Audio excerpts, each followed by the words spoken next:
Hello, everyone. Thank you for joining us this evening. I am Dr. Lauren Rudolph, and with me as co-moderator, I have Dr. Caitlyn Mooney. Hi, everybody. Well, yeah. So welcome to the second lecture in the Early Career Blueprint series. Reminder number one, so this lecture series is put on by the Women in Leadership Lead group. And this lecture series is somewhat geared towards women. However, it's really open to everyone as the topics are in this particular series relevant to everyone. So I just wanted to encourage everyone to join us as we do lectures leading up to the AMSSM annual meeting. And then as another reminder, this webinar is being recorded now and it'll be available on the AMSSM channel. However, we will stop the recording after the main lecture to allow for some candid discussion afterwards. So feel free to say what you really think or feel towards the end, and we'll let you know when we stop the recording. So we have a special guest this evening that I'm very excited to introduce to you. We both have an affinity for swear words.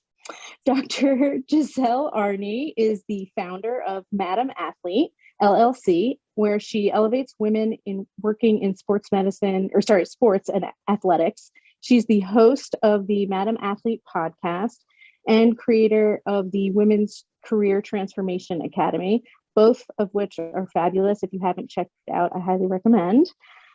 She has been the head team physician for UConn and Yale, as well as a team physician for the WNBA. Dr. Aerni also has been the program director for 2 sports medicine fellowships and loves mentoring future generations of sports medicine physicians, athletic trainers, and more. She has published research and presented at the national level and was a part of the writing team behind AMSSM's position statement on mental health in athletes. So while thoroughly enjoying her new entrepreneurial journey with Madam Athlete, Giselle also loves reading, container gardening, swear words, and her husband, Jim. So unless you have anything else to add, Caitlyn, I'm going to turn it over to Giselle. Nope. Thanks for giving the introduction. And just for everybody to know, our next talk will be on networking leading up to the national meeting, and that will be next month at the end of March. And then feel free to use the chat. I'll be monitoring that for anything you want to discuss in the Q&A, or if you just have a question or concern during the talk. Awesome. I am super thrilled. I'm very excited to do this. I'm really excited about what Caitlyn and Lauren have been putting together for this entire series. So I'm honored to be part of it. I'm going to go ahead and share my screen, and then I'm going to talk a little bit, but I hopefully have left plenty of room for us to get off the recording and just have that discussion, questions, comments, community, which I think is so important. So here we go. And all right, and let me make this littler and out of my way. Awesome. Okay, we're going to get into it. I'm going to talk graceful self-promotion, how to take ownership of your awesomeness so you can share that wealth with others without the sleazy, uncomfortable tactics that I know people don't totally love. Now, the stuff that I'm going to talk about, like they said, I'm gearing this towards women, and especially women early in their career, but all of this information is useful for literally anyone. So it is useful still if you're a man, and even it might be useful because you might have women colleagues and you want to know how to support them. So you'll still learn good tips. So I'm glad you're all here. I'm going to get into it. And I wanted to start by telling a couple of stories when I completely bombed and failed at the self-promotion and hardcore did not do it. So one time I can think of is I was in line for this promotion and I had this interview, and I was going into this interview thinking, here's all the awesome stuff I did. I completely changed this department. I mean, I had been doing the work of 3 physicians for the past year because the other 2 had left, and I had been just crushing it. And I had not just been keeping it afloat, but I'd been making it better. And I was ready to come into this interview and talk it up and be all excited. And then I got into one of these interviews, group interview. One of the guys in the interview is the guy who had the job before me. He'd been gone for a year, but he was in this interview, and I just completely panicked. And my mind went blank because I sat there going, how am I going to sit here and tell everyone about how I've improved things and made them better when the guy that I'm saying didn't do that great is sitting right there? And I just panicked. And so then I just completely had just vague, polite things to say. And I was not sitting there going, this is how I have crushed it this past year. And that is a regret of mine. I don't have that many, but that's one. And so this other example is even worse. I had a new job, and they had hired me because they had this dysfunctional department, and they specifically wanted me to come in and make things better. That's literally what they asked. They're like, you have the experience. We want you to bring us up to speed. We know we're having a lot of problems. Come on in, make some changes. And I said, all right, great. I'm awesome at that. Let's go. And I got in and I put my head down and I got to work, and I immediately started doing all this work. And I worked with the deans of diversity to figure out how to support our athletes of color, because this was right around the time that Colin Kaepernick started kneeling. And so I reached out to the deans of diversity, and we were building programming to support our Black athletes in particular at that junction. And then I was working with the sports psych department because it wasn't even the sports psych department. It was just psych on campus because they did not have any kind of collaboration with sports medicine.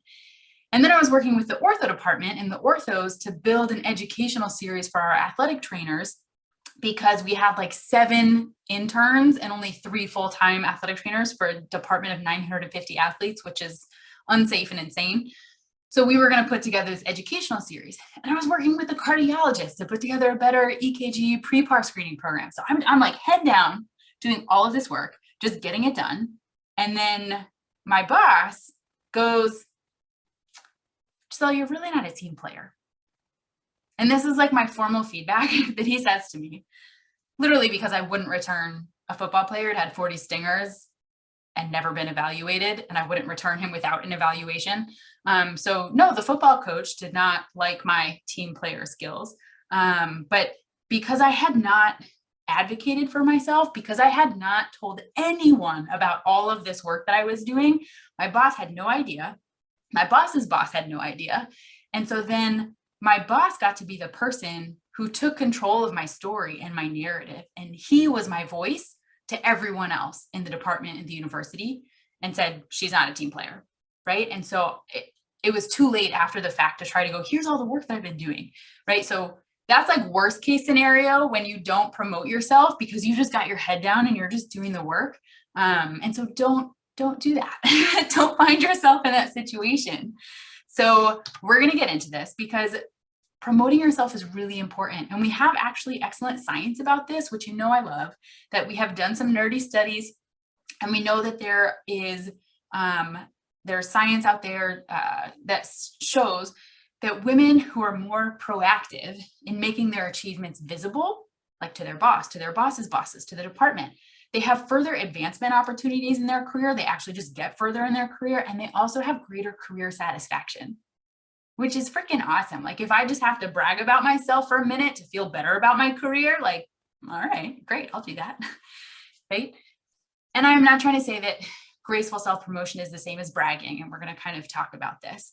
But when you are letting your achievements be known and when you're making them visible, you're going to have more career advancement, greater career satisfaction, and you have the opportunity for greater sponsorship.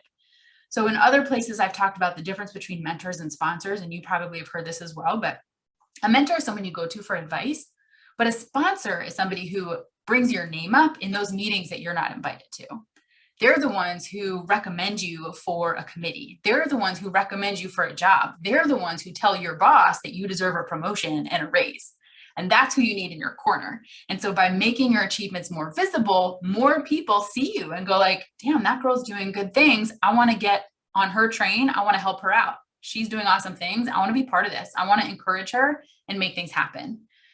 And then also, just for fun, making your achievements more visible and known and graceful self-promotion is the only career advancement strategy that has been shown to correlate with pay increases. So, I mean, just right there, we got to do it, right? This is important. Now, here's this incredible study. It's a little old now, it's 2008, but there was an update not too long ago, and things haven't particularly changed. where they asked the deans of US medical schools what characteristics they believed differentiated their rock star faculty from other faculty. So like, what did they think their most badass, awesome faculty, what characteristics did they have that the other people didn't have? And if you just look at this list, it is shocking and eye-opening and like a little bit upsetting as well, I think. So the characteristics, number one, 75% of US medical school deans said that they're like the number one characteristic, self-promoting, that their rock star faculty will self-promote. That's part of how they know that they are a rock star faculty. Because if your boss doesn't know what you're doing, they won't know what you're doing. They won't know what you're up to or how to promote you or how to encourage you or how to support you, right? The other ones on this list that I thought were just, again, completely shocking. This was like the greater than 50% of US medical school deans believed that these characteristics distinguish their rockstar faculty. Hardworking, I can believe that. Narcissistic, like that sucks that that's on that list. Not surprising, but like that sucks. They're opportunistic, that's not that great. Charismatic, and then politically savvy, right? And so some of this self-promoting, some of the political savviness of the knowing like who you need to be promoting yourself to, your boss's boss, your colleagues, like that other dude who's been here 100 years and is just like, whatever he says goes, like you need him in your corner. And so when you can advocate for yourself and make your achievements known and self-promote, you're going to stand out. You're going to be that rock star faculty. Your bosses, right? Like maybe you have that malignant boss, which I've had, who they don't like you and you're just kind of shit out of luck. If they don't know what you're doing, then they have all the freedom in the world to say that you're not doing what you should be doing, right? And if you're letting them be the voice to the rest of the hospital, to the rest of the department, then you are not having like a good hype woman in your corner and you need a good hype woman. So you need to know who else you need to be talking to. But even if you just have a completely average, indifferent boss, they're so busy, right? We're on year 3 of COVID. Nothing is fun. Like nobody is sitting around going, let me try to keep track of all the amazing things my faculty are doing or my docs are doing or my athletic trainers are doing. They're just too busy. And so the only time that your name will come up is if something bad has happened, right? If something's gone wrong, that's when they're like, oh, what? They stick their head out of their sand, right? But so you have to be the one to go to them and advocate for yourself and put yourself in front of them to say, here's the awesome thing I did today. Here's the awesome thing I did this week. Here's the awesome thing I did this month. You got to put it out there. Now, one other thing about self-promotion, another reason we have to do this is that it helps avoid credit theft, right? I'm not talking about credit card, credit score. I'm talking getting credit for your ideas and for your work. So I have had my PowerPoint slides stolen and presented at a national meeting without my permission and without giving me any credit. They were just presented as this other person's slides. And that was horrible. But if that is happening to me, that's happening to literally everyone, right? Who hasn't had their idea stolen by a colleague, by a boss, by you literally just sat in this meeting and you just said that 10 minutes ago. And then 10 minutes later, that dude says the same thing. And everyone's like, oh, you're like, I just said that. Right? So making sure that you're making your achievements visible, your work visible, what you've accomplished visible, and doing it in a timely fashion can prevent other people from kind of stealing those ideas and taking credit for things so you get what you deserve. So like I've talked about, and like Lauren said, I have covered a ton of things. I've had some really incredible experiences. I have worked at the highest levels. I've done super badass things. I have, my fun little trophy case, done all these incredible things. I'm a pretty confident woman. I pretty much know that I'm a badass and that I'm pretty awesome. And still, like I told you in those 2 stories, I got in an interview where literally you were being asked what's awesome about yourself. And I panicked and clammed up, right? And I'm confident and I believe in myself and I know that I'm awesome. Confidence and believing in yourself is unfortunately not enough, but it is the place to start. It is a great start. You have to start here. So if you're sitting here going, oh my God, Giselle, I'm not even confident. If you can't do this, and this is how confident you are, and I don't even feel confident, and maybe I'm struggling with imposter syndrome, then like, how the hell am I going to do this? You're in a very normal place. Not normal because it's good or normal because it's right, but just because society has put this double bind on women where you have been trained since you were very, very little to be quiet as a woman, to be humble, to be a hard worker, to not speak up, to not rock the boat, to not be aggressive, to not be bitchy, to not be bossy, right? All the things for women standing up for themselves, like clearly frowned upon by society. You've been taught that if you just work hard cleaning the fireplace and the chimney, and you don't complain about your evil stepmom and your evil stepsisters, that just magically one day your fairy godmother will come along and poof you into something wonderful, and then poof you into becoming a princess because the magical handsome prince is going to find you and love you and everything's going to be wonderful. And you've been taught to just like do the housework for all the dwarves, to just sleep, to just literally be quiet, literally say nothing, be asleep.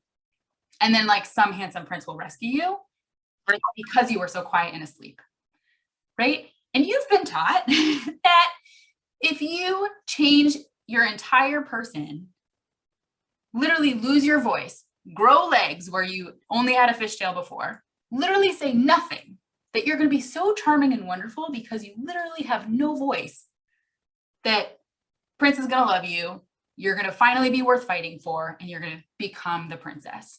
There's like an actual name for this called the tiara syndrome, which I think is not surprising, but also awful.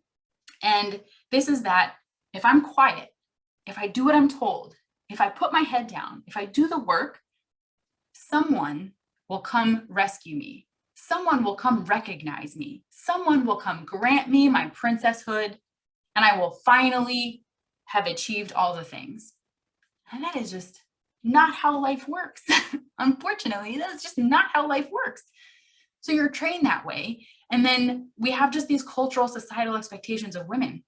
And particularly if you come from a culture that is Eastern, a culture that is African, a culture that is Native American, a culture that is anything besides sort of like upper class, white, privilege America, that you probably have a culture where you think of the we before you think of the I, and you think of how am I impacting 7 generations forward, right? And how am I taking care of my family? And how is like, but that's really not how this self-promotion game goes. And so culturally, systemically, you're taught to be quiet, to work hard, to think of others, to encourage and support other people, to put other people's needs before your own, right? And it's hard to go against that grain, but also, you know that if you go against that grain, if you go against it, that you're going to be viewed negatively, right?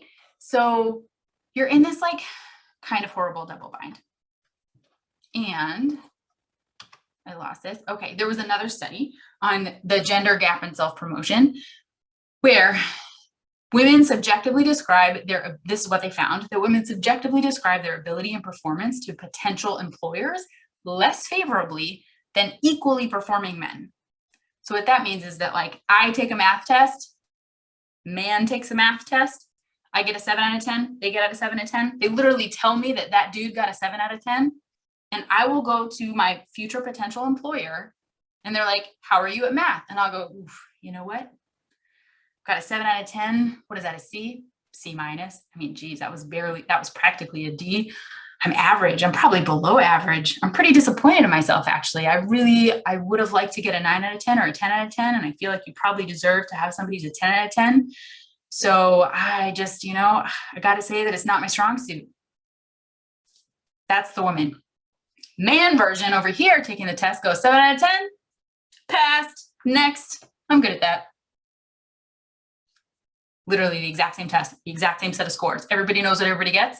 And the women, when they're talking to an employer who they're trying to get hired by, or they're trying to negotiate a higher salary, still talks themselves down compared to the men. So some of this is just because of perfectionism, which women struggle with a lot. And we know there's studies that show women need to feel that they can do 100% of a job before applying. Whereas if men feel like they could do about 60%, they're like, cool, I'm in, I'll apply. So we see this time and time again that women have a hard time with promoting themselves, but we know at the same time that it's important, and that women who do promote themselves and who do make their achievements visible, they have that higher career satisfaction, they have the further advancement, they get the pay raises, they get the sponsors, right? But you're fighting all this mixed messaging and these double binds, right? Because women are judged more harshly. So we know that there's also studies, you guys, I just love the literature. There's also studies where if you take the exact same resume, and this one is from John Smith and this one is from Sarah Smith, that the reviewers looking at the exact same resume will think that that guy has a lot of potential and he's more qualified compared to that woman, right? And those were some solid Caucasian names, but if you try to put a name that is maybe more traditionally considered with Black culture on one of those resumes compared to the white guy or compared to the white woman, it's even worse, right? Like we know that. And so we also not only feel like we have to work harder, we're getting messages that we know that we have to work harder because we are being judged more harshly. So we're stuck in these double binds. It is not fun, but we know the importance is out there, and we know the results that if we do this, if we self-promote and if we do it gracefully and use some of the tips I'm going to talk about, then we can actually have the career advancement, we can have the career satisfaction, the sponsors, the pay. So what's a girl to do? You're damned if you do, you're damned if you don't. We're just going to get after it. We're just going to put ourselves out there. We're going to advocate for ourselves. We're going to go ahead and make it happen. All right, I have got some tips. Maybe one of your holdups right now, one of your objections is that selling is super sleazy and it makes you feel really uncomfortable. You're like, all right, Giselle, I can believe you that we have to do this. I can believe you that there's benefits. I absolutely see that it's like difficult and I'm in this double bind situation. But on top of that, I don't want to be that car salesman-y, sleazy, like slimy selling person. And that's like all I can think of when I see that sort of self-promotion. It just feels super uncomfortable. We need to make a mindset shift here. This is super important. So like Lauren said, I, over the last year and a half, I started the Madam Athlete podcast. This was a complete departure for me. And it's something completely outside my wheelhouse. I had literally always told myself that I could never be a businesswoman. Never. Like I just couldn't do that because the sales thing, it's just so icky and gross. I could never do it. Just let me be an employed physician and I'll just do my work, make my paycheck, and I just will never have to think about selling or salesmanship or any of that stuff because it's just gross. Like you go into a store and that adorable, helpful person is like, hey, is there anything I can help you with today? And I'm like, no, not today, Satan. Back away, please. Like I'm hiding. I just no interest in this. And so I had told myself I could never be a business person ever. Just sales stuff is so gross. And then I started the Madam Athlete podcast where I interview women working in sports and I talk about different career topics like self-promotion and figuring out your values and how that leads to career satisfaction. And all of a sudden, this was important work and I loved it. And when I talk to these incredible women and I hear their stories and I get to share them and inspire somebody else, I feel uplifted. I feel excited. And now I will talk to people about my podcast and it's no sleaziness. That's a weird word to say. It's all just sharing. It's like, I'm so proud of this and I think it's so awesome. I just want to share it with you. And I hope that you love it too. And if you don't, like, no harm, no foul. Maybe you know somebody who will love it. That's cool, right? It's not pushy. It's not salesy. It's not sleazy. It's just that I'm now passionate enough about this. I'm proud of the work that I've done. I think it's important. And when I started the Career Transformation Academy, so like I kept going and I kept building this entrepreneur stuff. And now I help other women with their careers.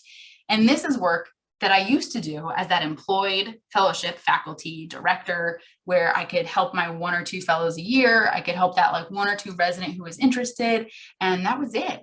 And now I've taken it like out of that system to do it on my own. And like when I have to run a Facebook ad, is it super awesome and fun? No. Do I feel kind of uncomfortable about it? Yes, I do. But do I feel like it is super important? And the results that I see of the women who have these incredible career transformation moments where they start owning their career, they start getting rid of projects they don't want to do, focusing on stuff they love, they leave a job, they find a new one, they get a promotion, they negotiate a raise. I'm like, oh yes, like it's happening. And I'm thrilled and excited. So when you're thinking about this graceful self-promotion and you're thinking about this work you do, we need this mindset shift that we're not selling, we're sharing, we're educating, we're sharing our awesomeness with the world and letting people know. Whether it's the boss who needs to know the awesome things you're doing, or it's your colleagues, or it's that network, and it's just putting this awesomeness out there because there is somebody out there who would benefit from the work that you do. Whether it's a patient, whether it is a colleague who could stand to learn a new technique and is like, man, could you help me with this? That's awesome that you just went to that conference and figured out how to do this. Like, I'd love to know. Or maybe it's that resident or fellow who's going to look up to you and go like, damn, that girl's awesome. Like, she's just owning her career and doing this amazing stuff. And now like, maybe I could do that too. So putting yourself out there, like, it's good for more than just you, right? It's helping, it is sharing, it's educating other people. And that's that mindset shift we need to have. And the first step to doing that is you got to know yourself.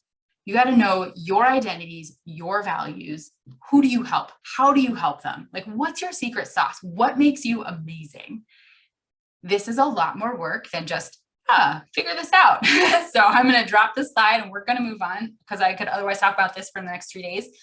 But you have to know what you're bringing to the table, what you're awesome at, what you have accomplished, what you're proud of. And then that comes into all the next pieces of self-promoting and doing it in a graceful way, right?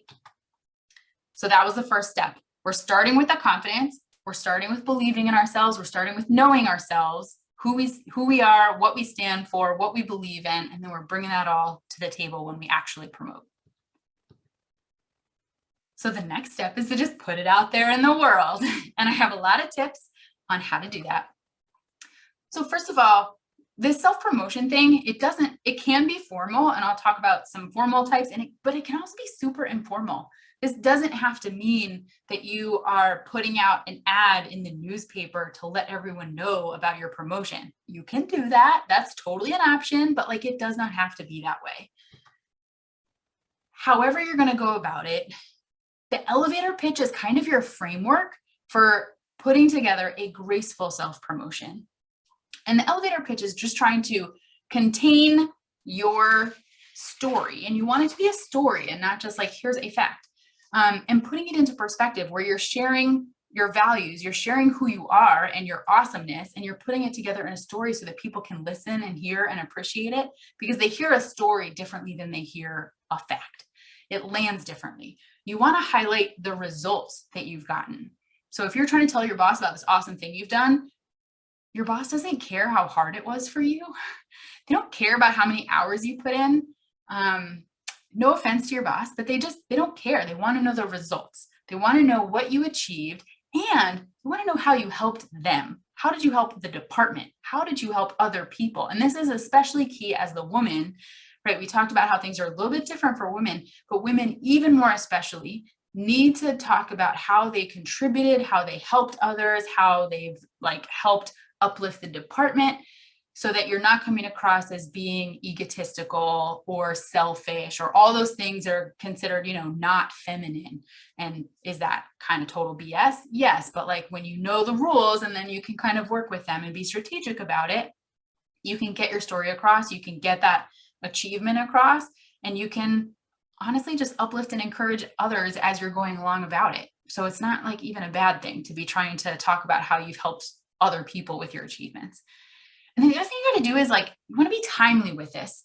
And being timely is partially that, like, so other people can't take credit for your work deal. You want to get that achievement out there first quickly, but we're also not like jamming this down people's throats. So if you're in a meeting and they're talking about clinical work, you're not just going to interrupt and tell them about how you got the research presentation award, right? Like, that just doesn't fit. So we're not being like creeper weirdos who are jamming this down people's throats, but we're like finding the right place where it fits. We're being reasonable, but we're trying to do it quick, but we're finding the right time for it too. Okay, so here's some examples real quick of some elevator pitch options. So let's pretend in this example, there's a new hospital CEO and they're making the rounds, they're meeting all the departments, meeting all the people. And if it's Caitlyn and she's walking in and she's meeting me and she's like, who are you? And I go, hi, I'm Giselle Aerni. I'm one of the sports med docs around here. She's just going to be like, great, person number 702 I met today, moving right along. Literally nothing. It landed nothing. Was it factual? Yes. Did it tell a story? Did it highlight results? Did it talk about how my work helped others? It did not. So instead, I'm going to read this off here because I don't have this memorized. It's not really mine. It's a fake one, but have yours memorized. Be prepared and practiced. Okay, but if instead Caitlyn's like, hey, I'm the new CEO. Who are you? And I go, hi, I'm Dr. Giselle Aerni. I'm a sports medicine physician, and I build community trust in 123 Health System through my work as a team physician for XYZ local high school and ABC Running Club. I actually just finished a safe sports educational series that was written up in the local newspaper, and I'm hoping to turn my passion for podcasting into creating a 123 Health System patient education podcast and YouTube channel. I'd love the opportunity to talk to you more. Could I email you next week? Right? Like, was that mind-blowing? No. We'll go ahead and not pretend. But did I tell a story? Did I highlight the results that I have just done this educational series and I got it in the local newspaper? And did I talk about how I build trust in the health system by doing this community work? So I shared those results and how I contributed back to the health system. Totally did. So now, like, she's like, oh, this person is interesting. She's got a thing. She's doing something kind of unique and different. It's contributing. She seems like a team player because she really is like doing this for the health system. Cool. So maybe when Giselle asks me if I can email her, I'll be like, yeah, go ahead. Here's my email. Let's talk about this. And that's a whole separate thing. But sometimes when you have an elevator pitch, you're just sharing your achievement. And sometimes when you have an elevator pitch, you're asking for something. Right. And you want to be kind of nice and clear and precise on that. But either way, you want this story, you want the results, you want the how did it help other people. So another one is just maybe you are invited to speak at, maybe you got a podium research presentation at AMSSM and you're like, how do I tell my boss about this? You just give them like, hey, I'm so excited. I was selected to present at the podium level at AMSSM. And I just wanted to thank you because you helped support my research. And I am so thrilled to showcase our department at this national meeting. And it's especially a thrill for me because I've been going to AMSSM since I was a resident. And this is where I first got interested in sports medicine. So it's just a total honor, right? I'm not minimizing my work. I'm owning it. I'm saying this is an honor. This is really special and exciting, but I'm also sharing how I'm going to highlight the department's work. I'm thanking my boss for supporting my research, putting that out there. All of those things help give me the story, give me those results, give me how I'm helping other people. And you want to, be prepared, massage that, be ready to go. Okay. All right. So when you're looking at these elevator pitches and you're looking at this self-promotion, that remember, it's graceful. We're not sleazy. We're not selling. We're not shoving this down people's throats. We're finding a nice time for it. We're figuring this out. You can do it formally through maybe the company, department, newsletter, maybe an AMSSM announcement. You could put it in the local news. You could send a formal email. You could talk about it during a department meeting and ask, could I get on the minutes so that I could talk about this awesome thing? It'll take 2 minutes and literally only take 2 minutes. Tell your story, highlight the results, and tell how it supports and enhances the department. And then, cool, great. It can also be super informal, right? The elevator pitch was described to be like, how long could you talk to this person in the elevator? But maybe you just hallway sidebar consult somebody. Maybe, and a big thing now that we're seeing is doing this on social media and having a social media presence and your personal brand that you're putting out there. Or maybe you're just having a conversation with a colleague on the sideline, but who's in your network and who are you sharing the awesome things that you're doing? These are a couple of examples that I just snagged today from social media. Mary Mulcahy is an orthopedic surgeon. She was on the podcast. She's fantastic. And she does this so well. So if you're on Twitter, go find her on Twitter. And just, if you need some examples, just scroll through her feed. So this post from the other day, she just says, Saturdays are for rugby. Great to be back on the pitch for the Mardi Gras rugby tournament. She's excited. I know what she's doing. I know she's a team physician. I know that she is excited to go do that work. I know that she's covering this tournament over the weekend. So if I'm her boss, if I'm a colleague, if I'm somebody else that's looking for an orthopedic surgeon speaker, and I'm like, oh, this girl covers rugby. She's doing awesome things. She seems fun. There's nothing about that post that's sleazy or selling. She's just sharing the fun, awesome things that she gets to do. Or even underneath that, she's saying, thank you, STEM and Clinic, for inviting me to give grand rounds last week. It was a huge honor. Again, she's not minimizing. She's not deflecting. She is like, this was awesome. She is thanking them. So she's not even sitting here going, I got to give grand rounds at STEM and Clinic. I'm so awesome. She's just thanking them. But then I still know that she did that. She's happy. She's showing behind the scenes photos, like fun. This is like, you can do it super chill. And this other one, this is a person, I don't know. She just popped up in my feed and I was thrilled about it. Destiny Cole, she's an athletic trainer. Somebody else posted about her that she's the athletic trainer Black History Month honoree and all the passion that she has and where she's trained, where she's worked, and that this person thinks that she's going to impact NETA in the future. And she just retweeted it and said, thank you, which is baller, which is so baller. She did not minimize. She did not deflect. She owned it. She said, thank you. This is me. And she shared somebody else's post. So these are some of those ways that you can kind of casually, informally do your self-promotion and just own it. Sorry. Okay. Now here specifically, as I'm focusing a little on women, is for women, empowering women, there's some other things that we can do to really make this work for us. And one of the things is that as a woman, when you praise somebody else, when you're encouraging somebody else, when you are acknowledging somebody else, you're looked at very kindly. People are like, oh, she's such a team player. You can use that to your advantage when you get an awesome team of women together and you, sorry, potentially dying. I should have had water, but I don't. I'm going to try to request some. Okay. You get your network of awesome women. You get your network of women in the workplace and you plan to support each other. Men do this all the time. You go, hey, I'm up for a promotion. Caitlyn, will you talk to my boss and just like drop how awesome I am? And Lauren, will you talk to this person about that lecture that I gave at AMSSM and how great it was? And then when it's Caitlyn's turn for a promotion, I'm right there doing the same thing. And we're promoting each other. We're saying each other's names in those meetings behind closed doors. We are like encouraging each other on social media. If Caitlyn gives a presentation at a conference, I am like talking it up and doing all these awesome things. Thanks, somebody. Water. Good. Get yourself an awesome spouse. Also, that's just good life skills. Okay. The more you network and collaborate, that also helps because you're positioning yourself, your self-promotion is not just internally at your job. It also is within your field. It is external. And so having an awesome, badass network, and for women especially, we know that having a network, and this will probably come up next month at the next talk, but having a network that is outside of just your institution, that specifically includes women from different places is so beneficial for your career for so many ways. So I hope I've convinced you. You're going to lean into your awesomeness. You're in charge of your visibility. You're your own best advocate. You need to own that. And I have a few quick little more tips. One is a power map.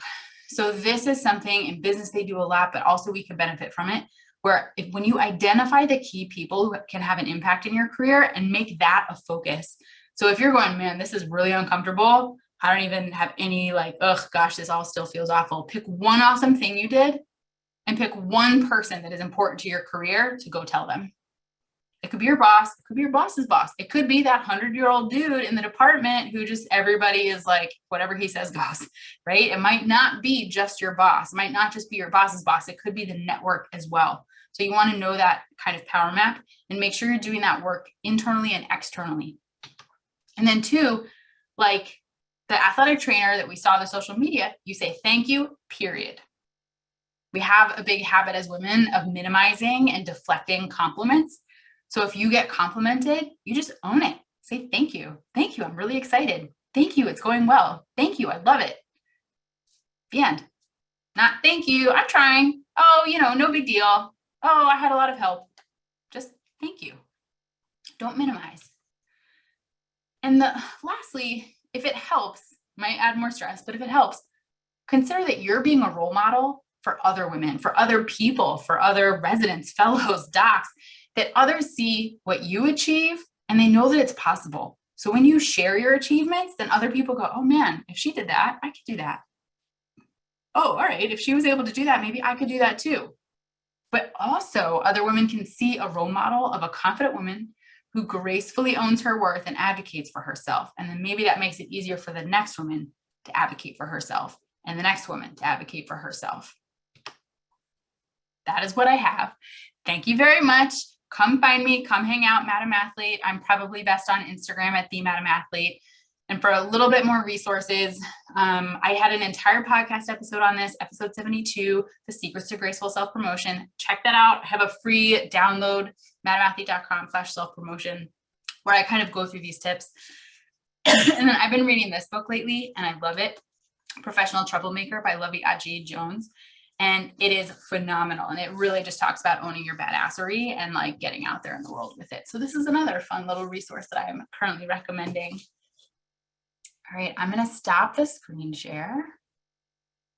And Giselle, thank you so much for coming and giving us this discussion.